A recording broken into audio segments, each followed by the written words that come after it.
Hello everyone and welcome to our third Q&A here at Memories by Wayne. Chilling out on my wood grain 80s style man basement next to Wayne's Arcade World. Chilling out on the couch. Today's Q&A, the questions and topics that we're going to discuss today were brought up to me and discussed over email. Yeah, that's right. You can email me now. Maybe there's a question you have for me. Maybe there's something you want to discuss outside of the YouTube comments. Well, you can do that now. The email is listed on my YouTube homepage. I think you have to be signed in or something, and you have to verify you're a human and whatever, and then it'll show you the email address. But if you don't want to go through all that, you can also find my email address that is set up specifically for you guys, my fans, to reach me through my new Linktree page, which is also linked on my YouTube homepage. We have a question and a topic today. As far as the question goes, it is regarding my YouTube origin story. Why did I decide to do a YouTube? Now, this is something that I have discussed little bits and pieces here and there in some of these personal vlogs like this. I also have a little blurb on my Space Hay page as well as on my Facebook page in the About section. Now, even if you already know the story and you're going, oh, Wayne, I know it's Adam the Woo, you want to be like Adam the Woo, so you want to travel. Yes, but there are some important pieces that I've never discussed publicly, like why the heck I was even in South Bend to begin with. So this is my origin story, the full story. Hope you enjoy it. And if someone asks me down the road, I'm going to basically link them to this video. Prior to 2015, while I did travel, it was mainly for family vacations. Going up to Wisconsin Dells, for example. Going to Door County with my in-laws, or Galena with the in-laws. But I really didn't do any solo trips. And looking back, I really don't know why. I should have. I have friends across the country, New York, Idaho. Well, life happens. Get married. You have 2 young kids, full-time job, and me and the wife both working full-time and trying to take care of babies and toddlers took a lot of my time. So I was not out doing the crazy day trips that you see me doing today. For an anniversary trip back then, I went all the way to Niagara Falls. The New York side of Niagara Falls. I have never had a passport in my life. Hopefully I will change that one day. But vlogging, as it is, was the farthest thing from my mind. I do actually have a clip of that Niagara Falls video. It's not on the Memories by Wayne YouTube channel. It's on a different channel. If you could find that video, I'd be very impressed. You internet investigators, if you want to try and find out, feel free. It's out there. It was uploaded well before the days I started Memories by Wayne. But fast forward to 2015. Why did I go to South Bend? Well, as the title suggests, it is related to tires. The tires that you put on a vehicle. Around 2015, this was a transition period for me. Prior to this, my dad, who lived in Northlake at the time, would often do my car repairs, change the oil, and when it came to changing my tires, he would often buy from a place called Tire Rack. He would order them online, they would ship them over to Northlake, and I would bring my car down there to get them changed. What I believe he would often do would be to take those tires that he bought online, ship to the house, and bring him over to Just Tires, and then we put him on there. He would ought to buy them from Tire Rack because it was a good value. Now, this worked fine for many years when I lived in Rolling Meadows and Hoffman Estates, but it was around this time period when I moved to Lake Zurich. So now I'm in Lake County, my dad's in Cook County, and there's a greater distance between us. Added to the fact that I have 2 young kids now. My work schedule, my dad's work schedule, things got a little more complicated. Eventually, after moving to Lake Zurich, we would find our preferred auto center to do all the oil changes, tire changes, car maintenance. A place that we still continue to use today, up in McHenry. But I needed tires on the van that we had at the time, and I did not have that preferred auto center place yet. And I'm not sure if there was some other issues where my dad couldn't work on the car at the time, but I knew I can get a good deal through Tire Rack. Now, if you don't know, Tire Rack, their headquarters is in, you guessed it, South Bend, Indiana. And guess what I had the option to do? Drive my van all the way out to South Bend, Indiana, and they would put the tires on for me. And so that's what I did. Now, at this point, I wasn't even considering this like a day trip. But what is in the area that I enjoy going to? What do you think? Four Winds Casino in New Buffalo, Michigan. So this is a perfect opportunity. Go to South Bend, get my tires, and head over to the casino. Now, I had been to Four Winds previously numerous times, most often going with my friend who lives down in St. Louis now. We would do an overnight stay over there. I'd also stopped by a couple times when I went to the Lantern Festival that they would hold on Friday night, sometime around Thanksgiving. So that was the plan, tires and Four Winds.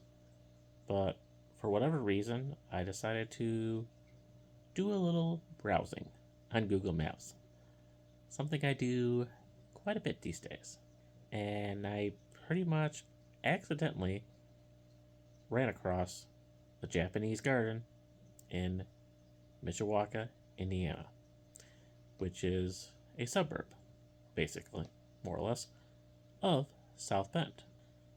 And I have discussed this before, that I'm huge in the whole Japanese culture, Chinese culture, Hawaiian culture, all Pacific Island, Oriental culture. I love it all. I'd never been to a Japanese garden before, and I found that on Google Maps. It was not too far from the Tire Rack headquarters. It looked like it was free to go in there. Just kind of looked like a little tiny park, and I'm like, I want to check this out. Why not? I mean, we're in the area. What the heck? So now we're getting to the part of the story that you may be familiar with already. And I will link my visit there that I took a few years ago. I went back, sort of a reunion visit, I guess, and I do discuss the story a little bit during that video as well. I stepped over at the Japanese garden, took a bunch of pictures for my Facebook. I didn't even have the Instagram yet. It was still a few months more down the road. I took pictures, but I also did a video. I didn't even talk during the video. It's on my personal Facebook. I don't know if I have it on the computer somewhere, if I could find it. And it's a little hard to download stuff from Facebook, but took a video walkthrough and uploaded it to my personal Facebook. And that's when something triggered in me. The whole random nature of it. Just randomly driving somewhere, even though I did technically have a purpose that day, and I had business to take care of, which was getting the tires changed in my van, I'm like, I just traveled to South Bend, went to a random Japanese garden and filmed it. And yes, I was big into Adam the Woo at the time. A little bit more than I am today. And he was very heavy into the random road trips, heading up to small towns, roadside attractions, stuff like that. And I was watching the Daily Woo. He was still doing the video every day. The TDW and whatever number he was on, he was going through his streak of how many days or whatever of doing a video every day. And so after I finished that day trip out to South Bend and reflected on it, and like, I kind of had a sort of Adam the Woo day. And why can't I do this on YouTube? Now, I can't travel the country full time. I have a real job, I have responsibilities, I have kids. But why can't I do what he does at a smaller scale? No, I did not immediately go and create my YouTube channel and start planning out trips to Waukesha and Janesville and Rockford. The YouTube channel would come about a year later, July 2016. It may or may not surprise you, but I am actually very introverted. And it took a while for me to actually get the courage to create the YouTube channel. Memories by Wayne actually started on Instagram around either November or December 2015. At that point, I lived in Lake Zurich for a little over 2 years and was fully exposed to all the amazing Lake County forest preserves. So, on what little free time that I had available, I would check out those forest preserves, take a bunch of nature-related photos. And I wanted a way to more publicly share them than just with my family and friends on Facebook. No offense to my family and friends on Facebook. So we did the Instagram thing for a while. Mostly, again, Lake County forest preserves, maybe some Lake Michigan beaches, sunrises, sunsets. Very focused on Lake County. And the YouTube channel was created July 5th, 2016. I don't remember exactly what made me decide to create it, other than I wanted to start doing videos. And I didn't even really start doing travel stuff right away. It was, again, mostly focused on nature-related videos. Walking through forest preserves. My first video was a time-lapse thing on the Elgin O'Hare Expressway when it turned into a toll on the very first day as Illinois State Route 390. On that day, July 5th, 2016, it was a toll road for the first time. So I did a time-lapse drive-through on it with music in the background. And then my first official vlog, the second video, was a more traditional vlog, walk and talk through the Fort Sheridan Forest Preserve.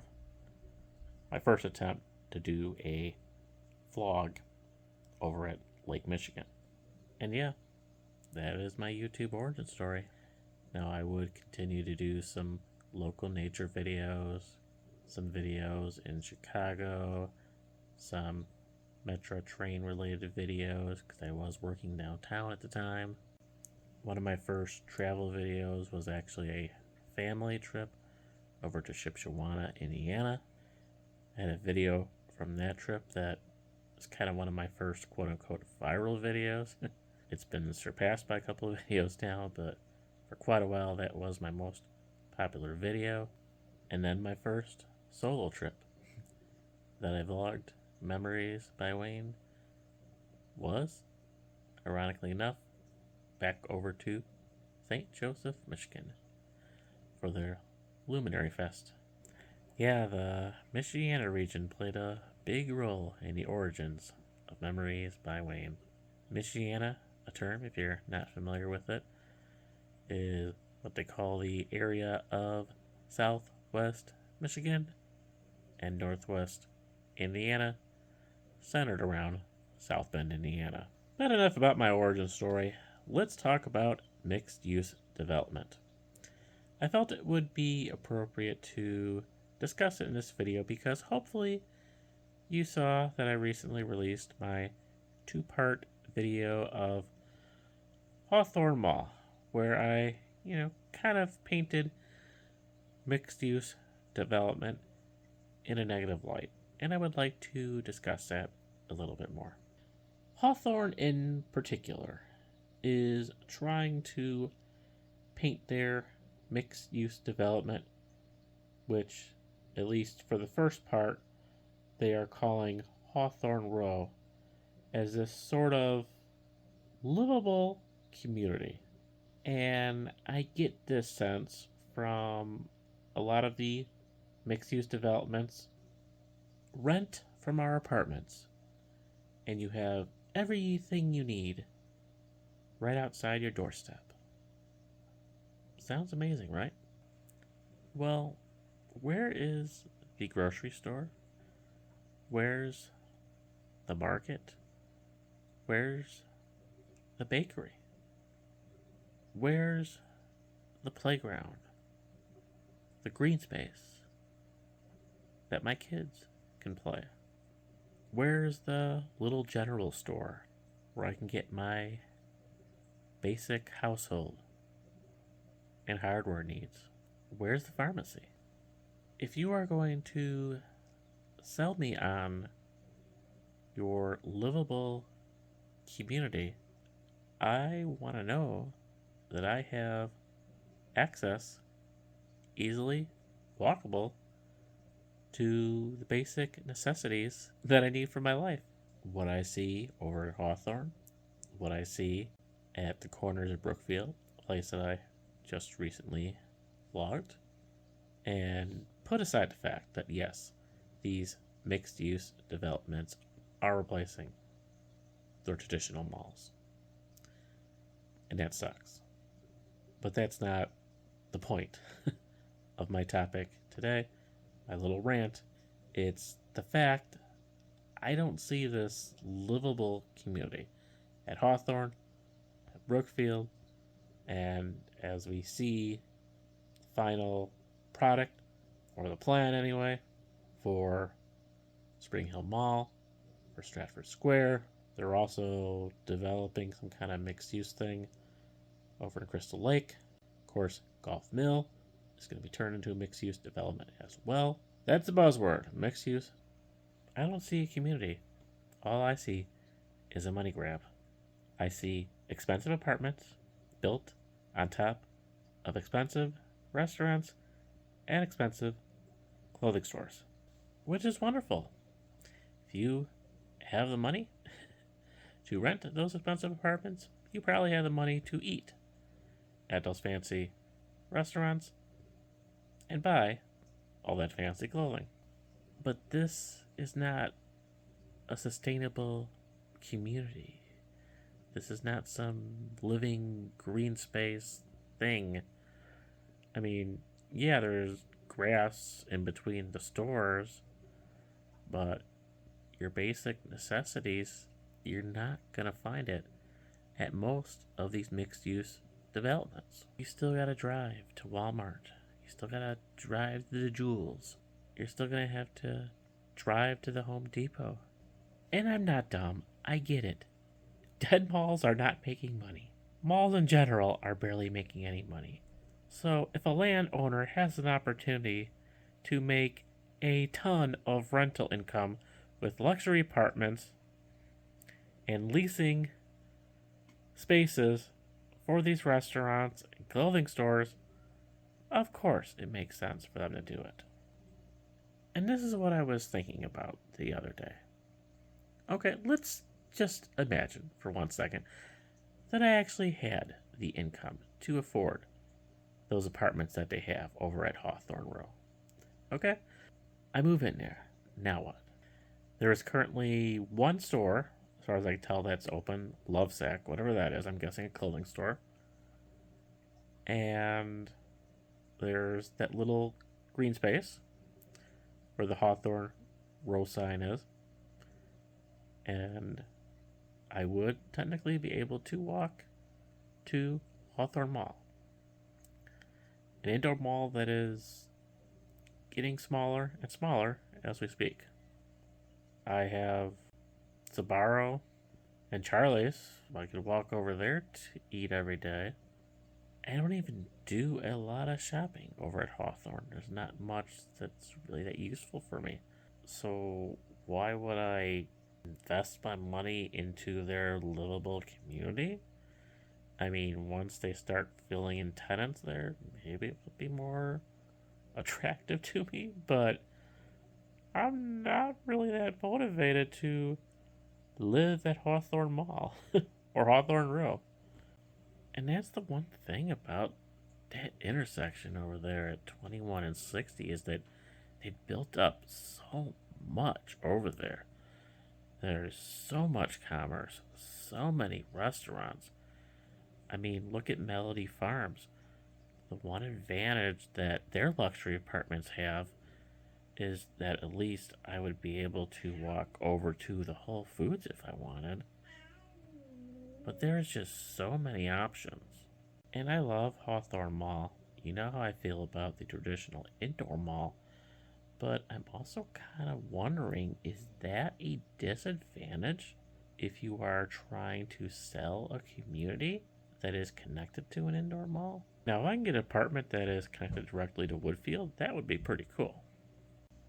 Now, basically, my point is, again, that I think that these mixed-use developments are simply a money grab. It's obvious that what they're developing is going to make much more money than a traditional mall. But that doesn't mean that someone can't create a true mixed-use, sustainable community. And I'm looking over at you, Spring Hill Mall. And since you are going to be, sadly, tearing down the mall, you now have a clean slate. So let's do this right, Spring Hill. You can build as many fancy, expensive apartments as you want. But let's have a town center, a green space.